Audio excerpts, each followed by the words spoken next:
Look at the sky. Look at the Radio Al-Ansar. stars shining so bright in the middle of the night. Oh, look, there's a shooting star. Hey, it's Green Thumbs Up Day. Yes, it is. It is Sunday, Green Thumbs Up Day. And with you until 10 o'clock in the morning is myself, Rabia Carvalho, and our trusty sidekick, tech guru over here, Mr. Siboniso Mkhize. Assalamu alaikum. All well with you, I hope. I was listening to Buddy Carpenter and he closed off and I thought, man alive, he's got the right idea. Eat good food. Drink good water. Mind your own business. Oh, yeah. Go mind your own business. Well, folks, it is Sunday and we have a very cute show lined up for you. So bring the kids along because today we are going to be talking about frogs.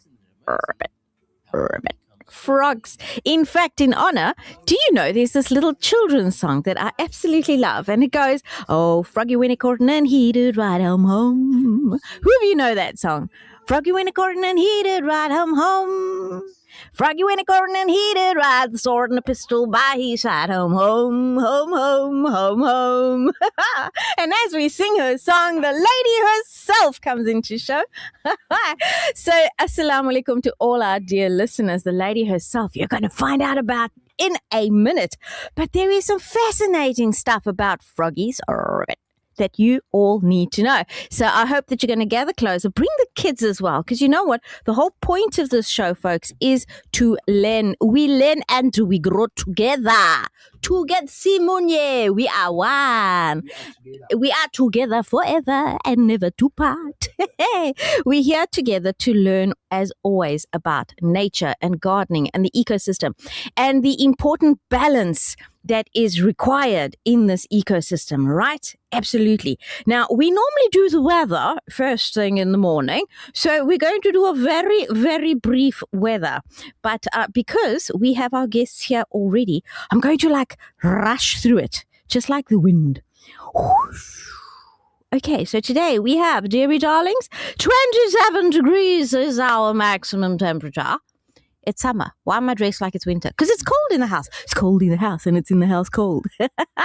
Yes, it must be cold where you are at, I'm sure, because if you're in Cape Town or you are in Devon, it's going to be, Cape Town or Joburg, pardon me, it's going to be even colder. You see, this week we've got relatively milder temperatures because, of course, it's Devon. So what else are we going to have except milder temperatures, right? That's what it is. But our Joburg is, hey, boo, I'm so sorry, dear darlings, in Johannesburg. Your temperature's 12 degrees and it doesn't look like it's going to get any better.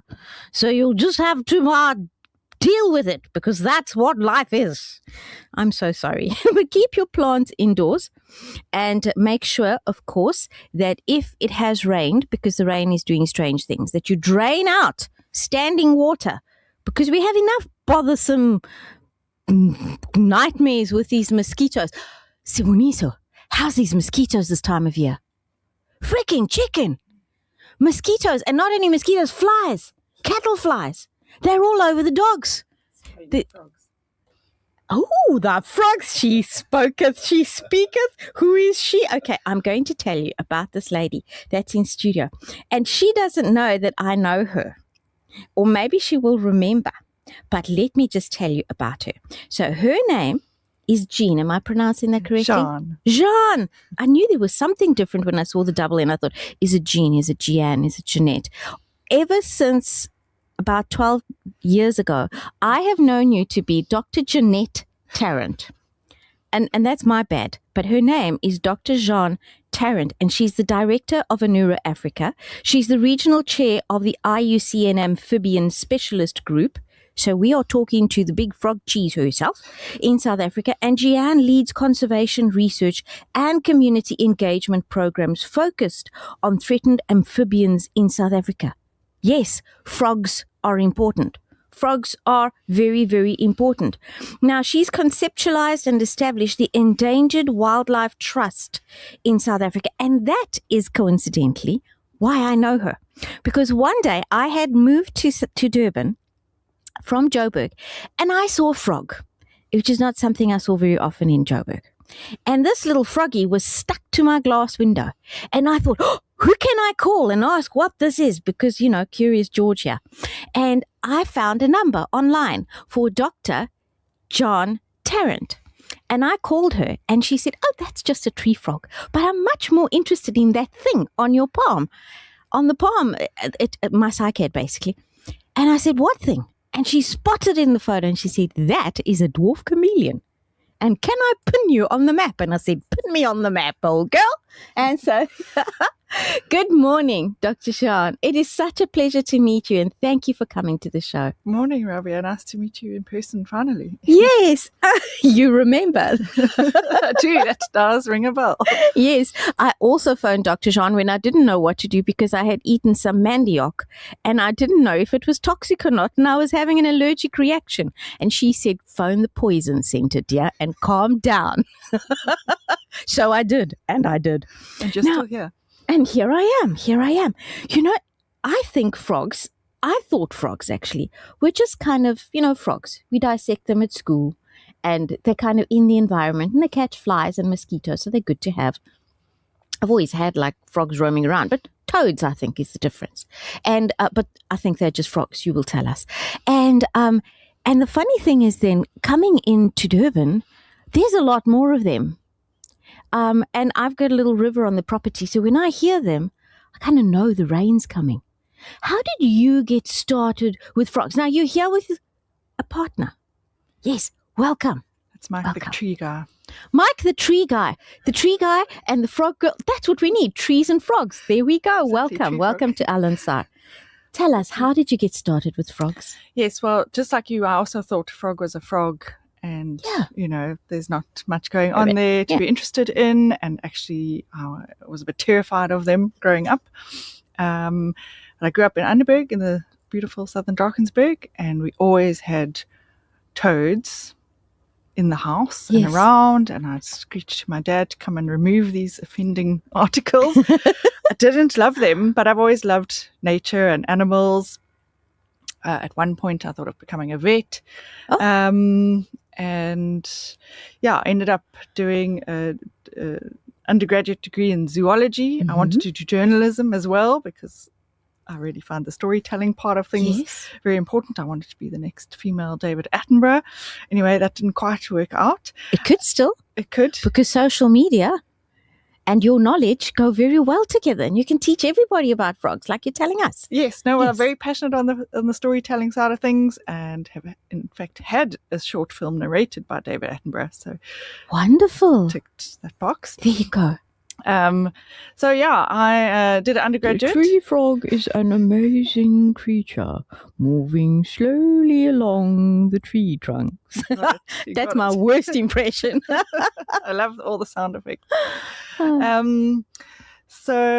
Did this undergrad in zoology, went off overseas for a couple of years, did nothing related to nature for a long time, came back to South Africa, wanted to continue in the environmental sector. Yes. And enrolled for a master's degree in environmental science at Northwest University. And the course coordinator said, well, you also need to do a practical component to this. Right. And I was thinking, butterflies might be nice.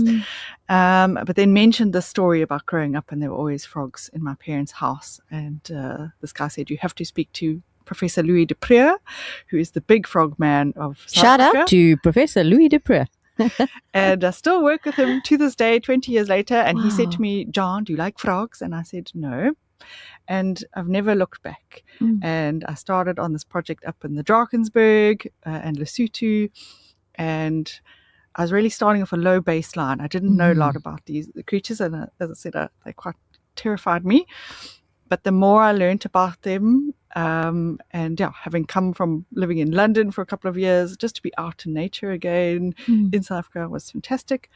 And they're just such an amazing group of interesting creatures. Yes. Each species has its own unique adaptations and its own unique call that we can identify it from. Yes. So I slowly learned more and more and was able to then identify the different species that we have and learn their calls. And it was just so interesting. And then realizing that they really need a lot of help. and that there's not a lot of people doing that, and that Okay. not a lot of the research was translating into conservation action. So there was this real gaping wide gap for somebody to fill, and I've managed to do some of that in the last 20 years. And yes, I want to look back. I can't believe I've been doing it for 20 years, but I still learn something new every day. So I love it. That's wonderful. They say if you do what you love, you'll never work a day in your life. But the truth of the matter is, I always say to people, just because it's your passion and it's your purpose does not mean that it's hard work. Because along with doing the stuff that we love, we have to do some of the stuff that we don't love, like admin, or like finding out that another species is maybe, endangered or something. Now, I came across some fascinating stories about frogs because I have this thing that I do, which is called preparation. And when somebody is coming on the show, I love to find out a little bit more. So here's something I didn't know. Apparently, and you can tell me if this is true or a myth, because, ChatGPT, that's what I did. I asked him, and it said this. It said that one of the stories about frogs is that they helped to discover pregnancy. Right? So apparently, and we're talking not so long ago, hey, for us Gen Xers, it's the 40s, 50s, 60s. They would inject a woman's urine into a female African clawed frog.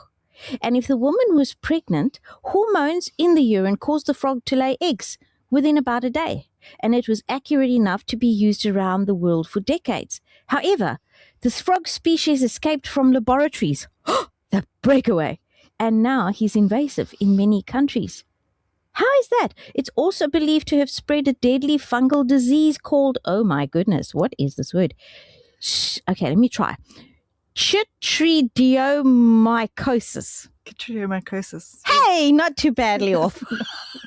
So was that true? That's 100% correct. It's actually a South African frog species that's responsible for all of this, and a South African scientist or medical person. I don't know how he thought, let's try this injecting of the urine, but yes, the frog would ovulate, and our Cape Conservation Authorities actually bred and exported tens of thousands of African clawed frogs, also better known as the platana.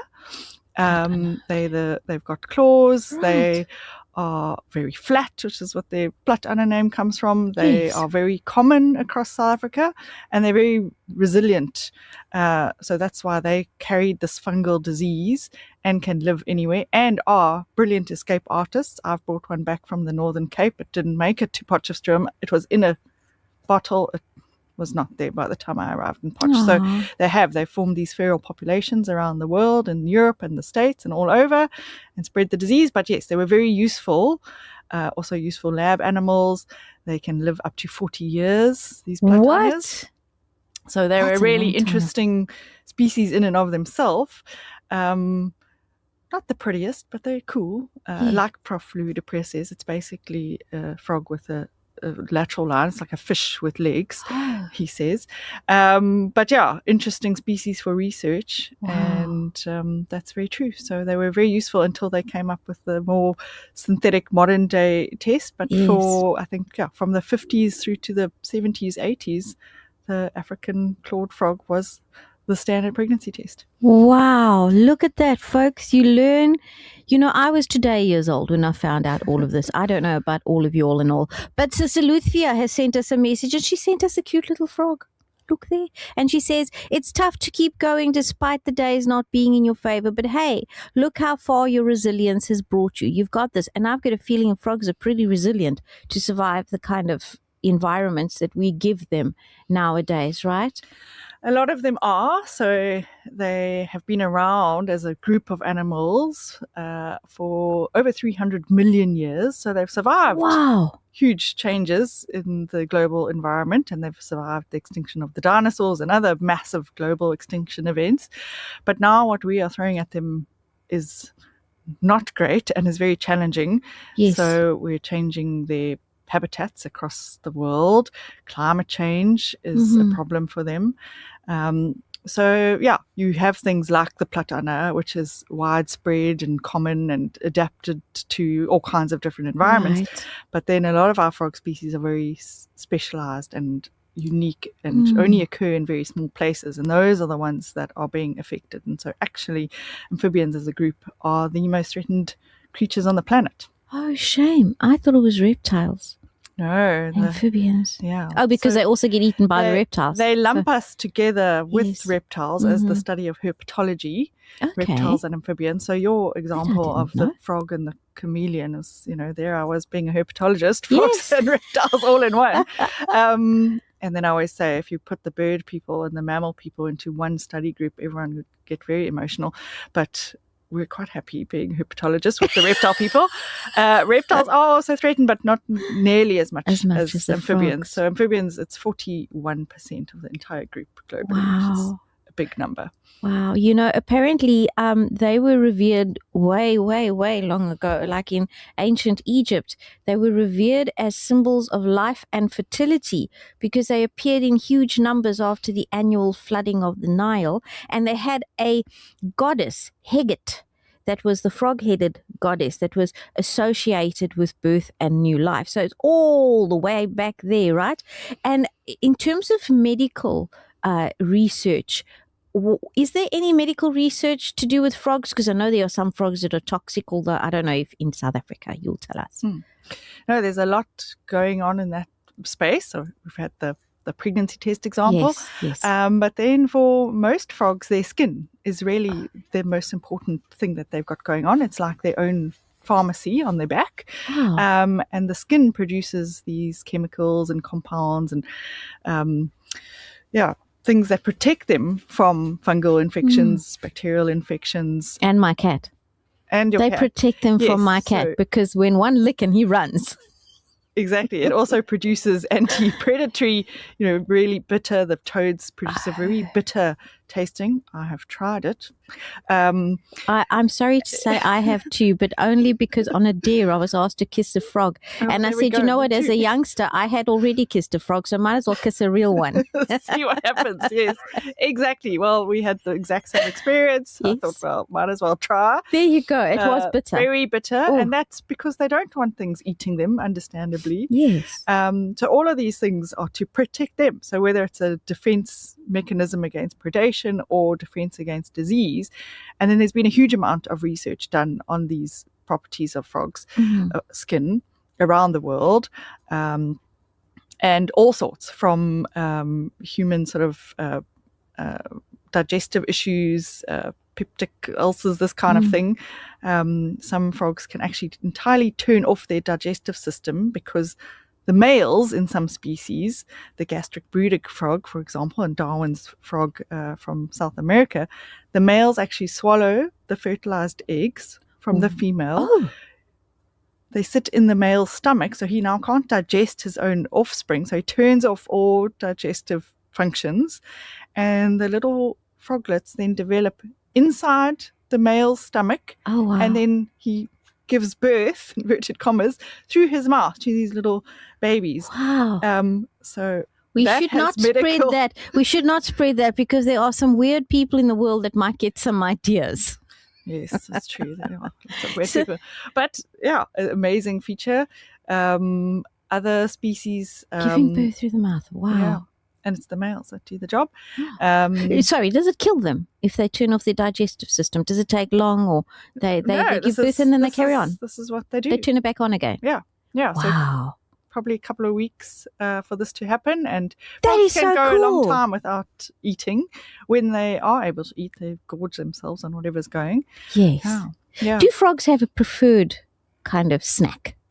So for most frogs around the world, it's insects, Mm-hmm. and you mentioned mosquitoes and flies, and they'll eat thousands of mozzies in one night. So we want them in our environment. Really, they eat that many. They eat a lot. A toad can eat 1,000 mosquitoes in one night.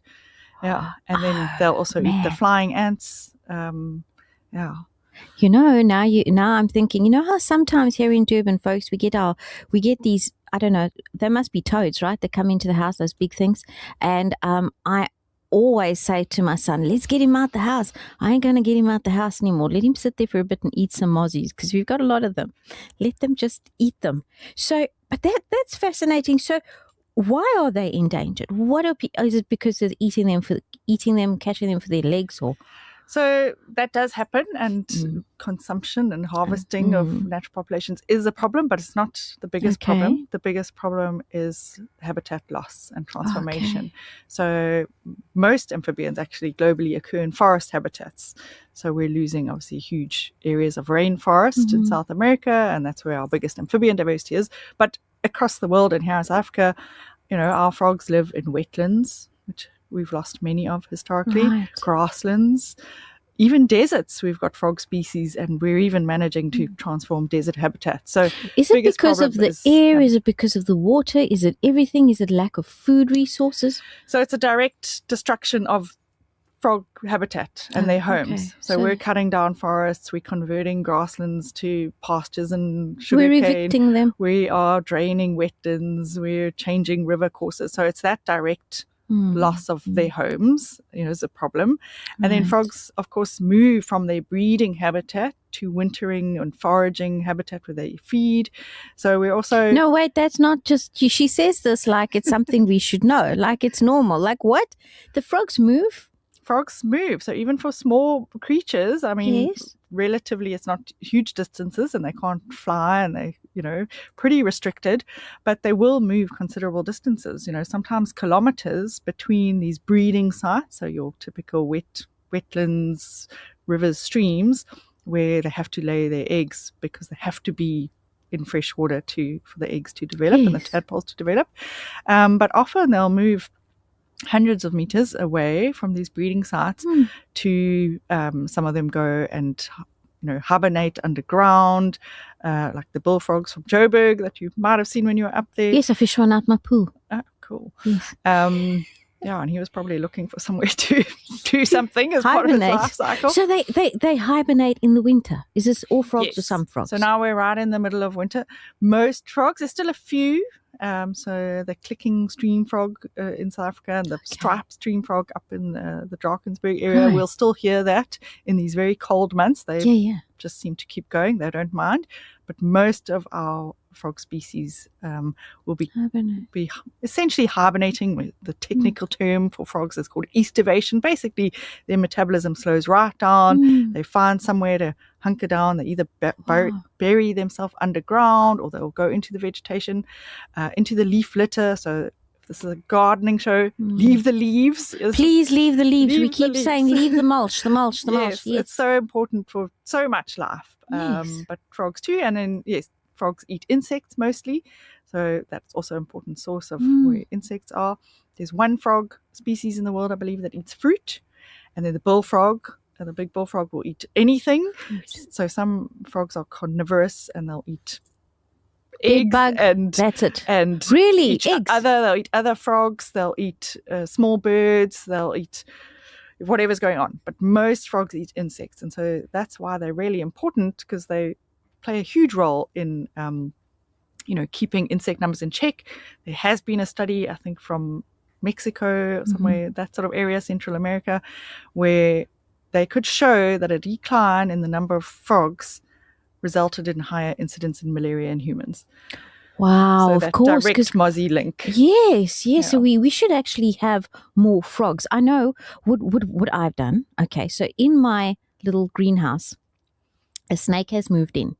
And I have left her there, or he there. I don't know what that's there. It's there. And a frog has moved in. And so I put down a little dish. I don't know if I've done the right thing, but I keep water in that dish. It's quite shallow, just in case he wants to have a drink. Like, I don't know. Do frogs need to live around water? Because I'm hearing you say that they only go to the water when they're going to give birth. So all frogs need fresh water, and they're, again, going back to their skin, they have to be moist to actually be able to breathe. So they absorb oxygen through their skin. That has to be moist. You can't absorb through it dry. How does that happen when they're hibernating? So they actually have ways to preserve water. So the bullfrogs will produce this like waxy keratin around them that helps keep the moisture in. Other frogs, will produce a sort of waxy layer. They'll tuck their arms and legs in. So even when they're hibernating, and they have to do it, underground where it's moist, or in the vegetation where it's moist. So they still have to be in a moist environment. And then, in terms of breeding, they have to do this in freshwater environments, or at least near. So some our rain frogs, Mm-hmm. they've got tiny little legs, no webbing. They never have a free swimming tadpole phase. They don't swim around in water bodies, so they Sure. never actually go into open bodies of water, but they still need water, and they're called rain frogs because they've come out and they breathe Now, how in the do they rain. do that? Because you said, so do they not become tadpoles? Do they go from They- egg to frog? The rain frogs do still have a tadpole phase, but Yes. it's underground in this kind of No way. jelly, frothy sort of environment. So they actually lay extra eggs Right. that provide the moisture that the tadpoles then can wriggle around in. And yes, they're underground again, so it's cool. So and do moist. these extra eggs, are they also fertilized? They're not fertilized. They're So not, I was gonna say. unfertilized extra eggs provide the moisture. Our bush squeaker, so going back again to why leaf litter is so important, Yeah. a common Durban species is the bush squeaker. We'll hear them on misty days, Mhm. in the day and the night. You can probably do it better. If I knew what they sounded like. And they don't have like a rusty swing, basically. Okay. They don't Oh, that have a... There we go. That See, rusty yeah. swing. Yeah. There we go. Rusty swing. There's a frog. That's it. And I grew up in Underberg. I would come and visit cousins down here, and I'd be like, well, what is that sound? Because you'd always Yes. hear it. And those little guys, these bush squeakers, Mm. they live in the leaf litter. They have almost direct development. So they never have a tadpole that will go into the water and develop. Wow. They'll develop in the leaf litter, in the sort of muddy environment. The tree frogs, like you found on your window, are actually closely Oh, they're related. adorable. Oh, They're the those best. little fingers Yeah. on the glass. They are so cute. So even though they are tree frogs and Mhm. they climb up the vegetation and they'll be up on your windows, they're actually quite closely related genetically to these bush squeakers, and they will lay their eggs in the soil, the mud, and then the tadpoles will then wriggle through to the stream or wet, open water. So not That is quite so- fully developing in the mud, but they lay their eggs in the ground. How long do tree frogs normally live? Do you know? Tree frogs can probably get to at least a decade. Yeah, Really? even our small reed frogs, we've had some in captivity for a captive breeding program for our very endangered Pickersgill reed frog, which is also another Durban special. And some of those individuals were in captivity for over 12 years. So we should actually, at home, if we see a frog, if we see something, we say something. If we see a frog, we should Google it.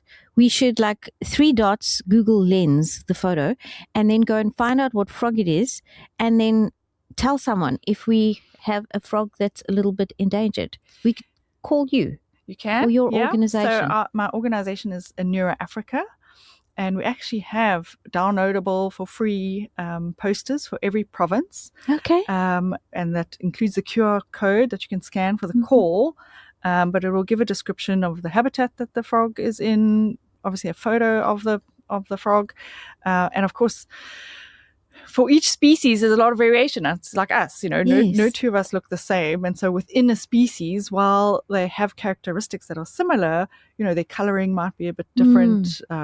Their size might be different. So what you're looking at on the poster or the field guide, not every tree frog is going to look exactly like that picture. But, you start to get an idea. They've got the big orange eyes. They've got the bony hips, they got their sticky fingers. And then going back to your question about the water bowl, so even though freshwater is absolutely pivotal, all amphibians, never mind just frogs, all amphibians need freshwater to survive and breed, but they don't drink it. Oh, So they actually, your little tray is pointless. Good. But No, it's pointless. it's good because probably your froggy goes and sits in there, and what he does is absorb water through his skin. Okay. So they don't lap it up, Yes. but they have to absorb water through their skin. Like little So- sponges. Yes, Oh, how exactly. cute. Exactly. Oh, how cute. Okay, folks, put some water out for the frogs. Come on now. Yeah. Come on now. And in your Miss- garden, you can even have, those sort of shallow stones that will collect water. Yes. Just, any kind of refugia that you can create in your garden, the leaf litter, a little pond, Mm-hmm. anything. Frogs will come. I had a very wide, round pot, looked like this big African pot, quite flat. And I noticed there was a frog in there behind the leaves, and my dogs were getting curious. So I put more plants in there, and I put some stones out for him, and I put again a water bowl because I thought he's going to drink water. What do I know? And he was there for a very long time, weeks and weeks and weeks he was there. And then one day he was gone, and I figured, I know it's not the dogs, but he may have gone down to the river to go and make more frogs. Yeah. Well, it sounds like you did the exact right thing. So lots of plants, Yes. stones so they can get out. Because often the problem is, with our pools and even with ponds, the sides are too steep. So they'll be Yes. like, oh, yay, water, and they'll climb in, or the bush squeakers will fall in because they're not supposed to go in the water at all. But they can't get out again. So if you can create sort of, either a bit of shade netting or something that they can grip on to climb out of your pool again, or if you're making a little pond, have the vegetation, have your sedges and, water lilies, this kind of thing.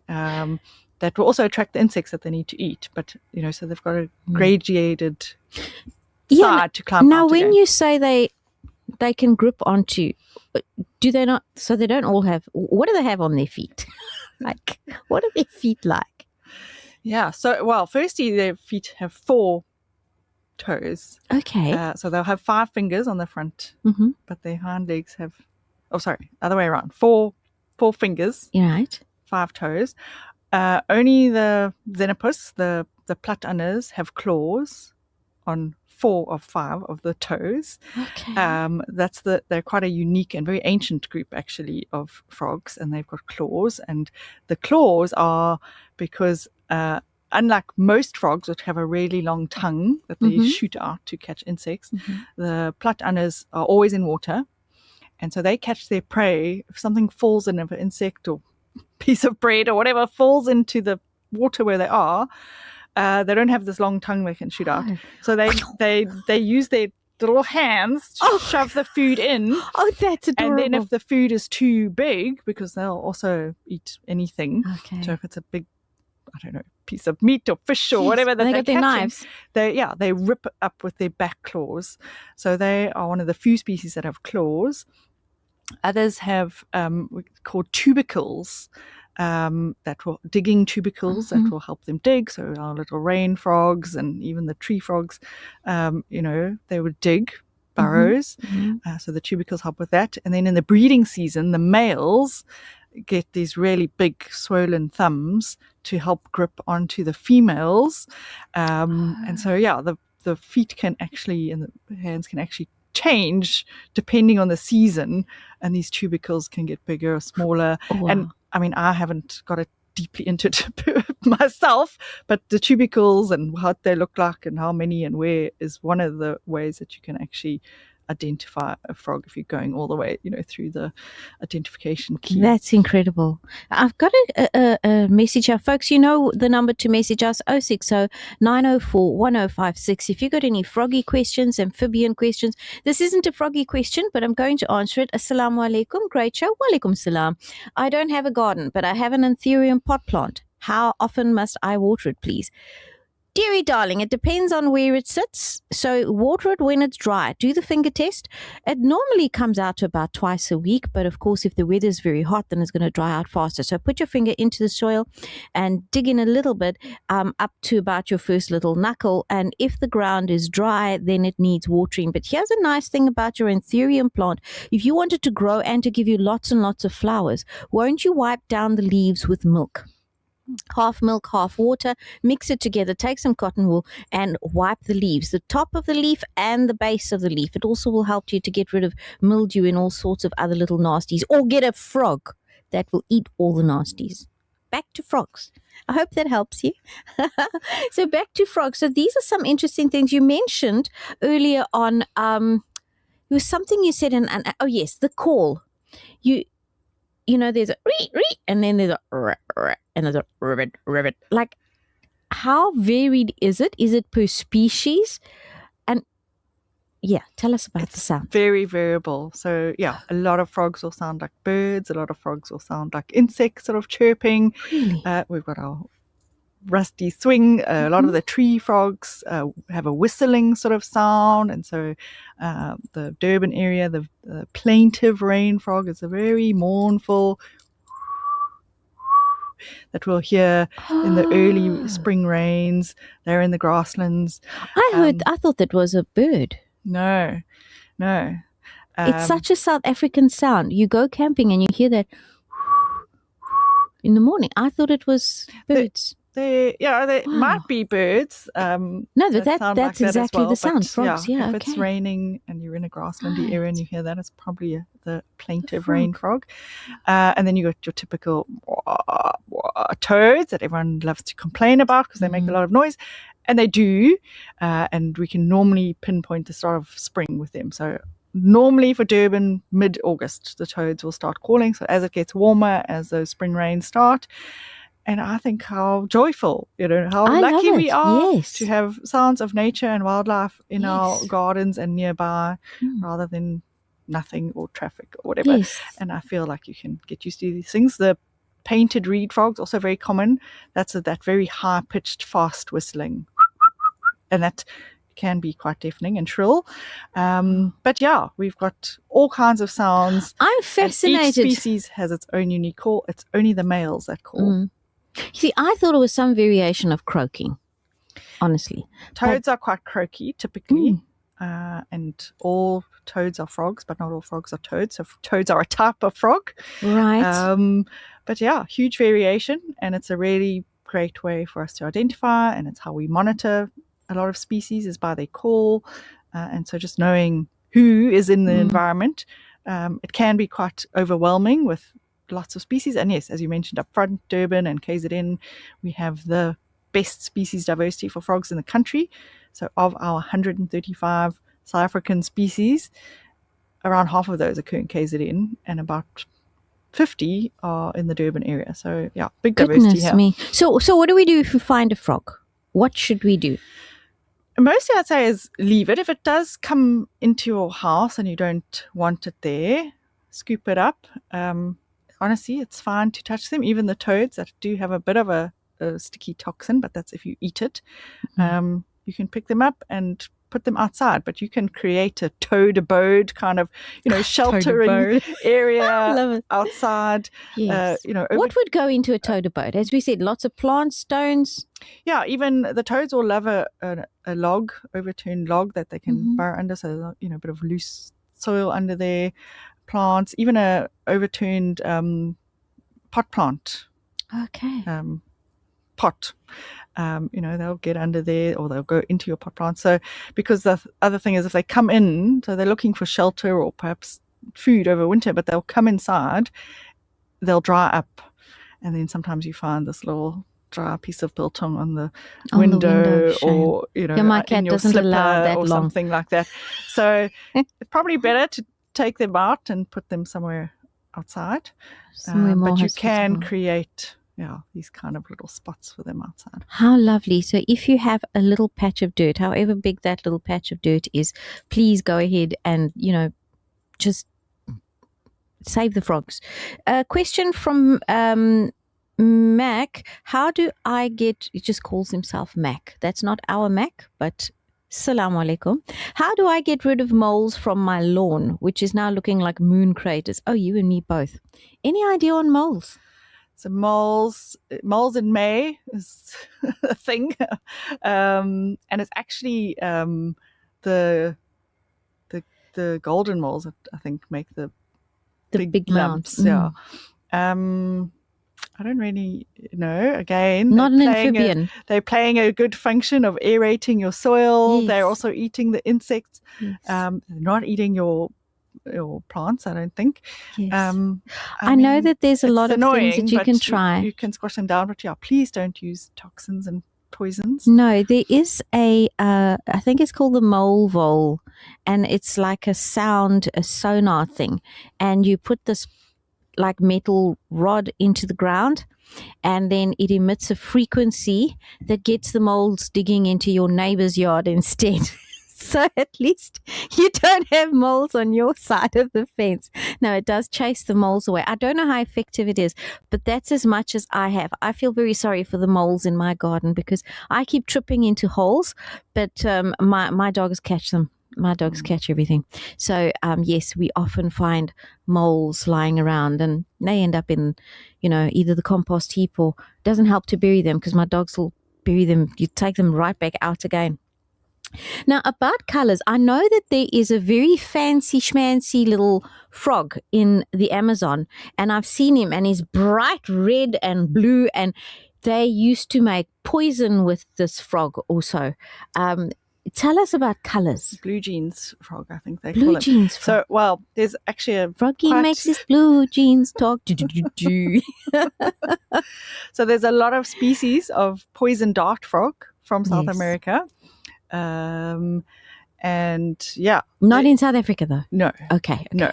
So these poison dart frogs from Brazil, Ecuador, the rainforests, those bright colors are a sign to other things in nature saying, I am toxic, don't eat me. Like, it's to, it's to your detriment that you try this. And so often in nature, bright colors Bite and find out. do mean I'm toxic, leave me alone. That's your Yes. first warning. Right. If you want to ignore that, then that's your problem. So, yeah, that I think it's the blue jeans frog. They have blue lower legs and a red upper body. Yes. Really cool. But there's all sorts. You get green and black ones, blue and black. They're quite common in the pet trade, and you'll see them in zoos and stuff because they are so pretty. But they're toxic. They actually get their toxicity from the toxic insects that they eat. Oh, So they become somewhat less toxic. They are actually at Shaka Dangerous Creatures. I think they've got a few on display there, but they'll be feeding them just Gewone crickets from the, Yes. that they breed up. So they kind of lose that toxicity. yes. But the most poisonous frog in the world is also one of these poison dart frogs, the golden poison dart frog. Yeah, Okay. beautiful, bright yellow, highly toxic. And Going to look not them up. they used to, but people, indigenous communities still actually use these toxins for hunting, mostly monkeys. So they shoot monkeys in the trees with arrows. Is that him? The golden frog? Yes. So I'm going to just put that on the camera if you're watching us on Facebook and YouTube's. That's what he looks like. Look at that. He's a bright yellow polka dot bikini froggy, but it's all over. That's dangerous then. Yeah. You don't want to be Yeah. playing with those. So Very I actually had beautiful. an exchange student who lived with one of these communities in Ecuador, and she said the people, too many of them were actually succumbing to these toxins that they were using from the frogs. They've changed to a milder plant-based toxin because the frogs are so toxic that the hunters were killing themselves, which is obviously not what they want to do. So well, yeah, if they were poachers, that's a highly- good thing. highly toxic. But we have nothing like this, not even Right. close in South Africa. So nothing toxic. Our reed frogs, our painted reed frogs, are beautiful patterns, bright colors, pink legs. Mhm. So they're kind of using that as a trick to say, "Oh, look, I am colorful. Don't eat me." Okay. But they're not toxic. It's an adaptation just to kind of Yeah. staying alive. Yeah. So I think if we kind of sum it up, I think frogs are important to the environment. They help to balance all the critters, and they are in danger because of the habitat that's kind of Habitat being disappearing. lost, pollution is also a big problem again Mhm. because of their sensitive skins and because they use water and land during their life cycle. Mm-hmm. So all of these kind of factors, habitat, loss of habitat, even when we build a road, that can often cut through these breeding and then overwintering sites. Pollution, disease, they're kind of being hit on all sides at the moment. What kind of diseases are hitting frogs? So it's that fungal one that you Yes. mentioned earlier, Chytridiomycosis, or we call it BD for short. And they actually described that from one of these poison dart frogs in South America. So the Okay. BD is Batrachochytrium dendrobatidis, and the dendrobatidis comes from the Latin name for these poison dart frogs. So yeah, that's been a huge problem globally. It's affected over 500 species. It's caused now extinctions of some species.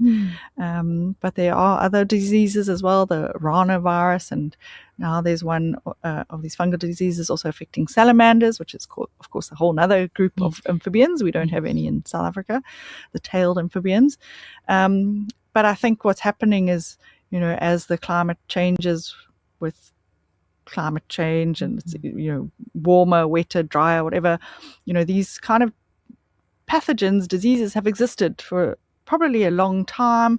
Frogs also carry a huge number of parasites again in their skins. So don't kiss the frogs, folks. Can be, or is normally beneficial actually to frogs. The sort of more diversity you have in your own skin, the better.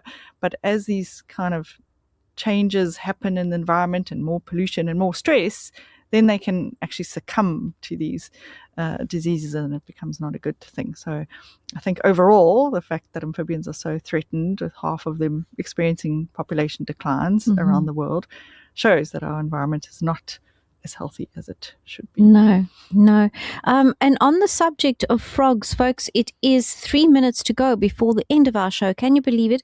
And your Nature's Apothecary moment of today is the frog leaf. Frog leaf is a plant. Yes, it is. And it can be applied to soothe bug bites. So where frogs are eating the bugs, you can get frog leaf, and if a bug bites you, then there you go. Frog bites, stings, rashes, cuts, even dry, irritated skin. Frog leaf isn't indigenous here in South Africa, but it is one that you can keep in mind. Also for insects, if you're getting these stings from insects, remember your castor oil is your best friend. Absolutely. Put your castor oil on there. Also things like rosemary is excellent. Tea tree, of course. You can make a beautiful salve from calendula flowers. We spoke about calendula flowers last week.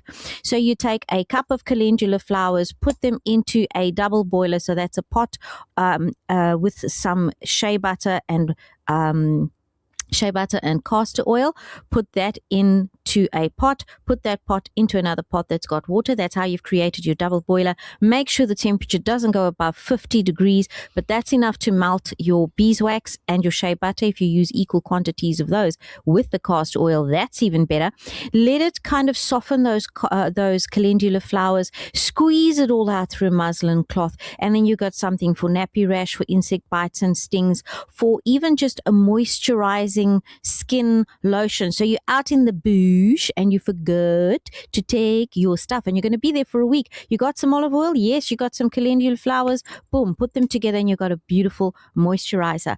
And it won't keep the frogs away, but it'll keep your skin smooth, just like a froggy woggy. So I want to say, Dr. Jean, thank you so much. It's been so lovely meeting you, and it's been so lovely learning about all these frogs, because really, it's been a mind opener for me. Thank you. I will see frogs differently. Thank you, Rabia. And I still learned something because I didn't know about this frog leaf. So there we go. So how can folks contact you if they don't know what frog it is? Or, you said to download those sound resources, because I believe frogs are identified mostly by sound, because they're often not visible. Yeah. So, there's the posters that have the sounds, or even if you just Google frog calls, there's a website that has all of South Africa's frog calls that you can download.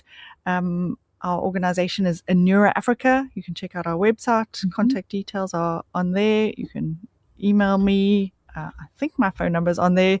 You can WhatsApp me pictures. Like I do. Always happy to do an ID and answer questions. What frog is that? Is that a danger? In fact, you see these social media videos. What frog is that? That frog is the golden frog. You touch him, you die. No, you don't touch frogs and die. Frogs are fun and friends, and they are safe in South Africa. So do let your kids pick up that frog and take it outside. It's not going to make them sick as long as they don't go licking the frogs. Yes. Right. So that is it. Please remember, today is a beautiful day to be happy, folks. And in the words of Brother Buddy Govender, I shall make them my own. Drink good water, eat good food, mind your own business. Until we see you next week, it is 10 o'clock, time for the news. From myself, Rabia Carvalho, Brother Sibonise Mkize, and the entire staff here at Radio Al Ansar, we wish you a super smashing wonderful week ahead. And we'll see you next week, same time, same place. Assalamu alaikum wa rahmatullahi wa barakatuh. Hey, little fish in the bottom of the ocean, moving along in a really cool motion. Did you ever wonder?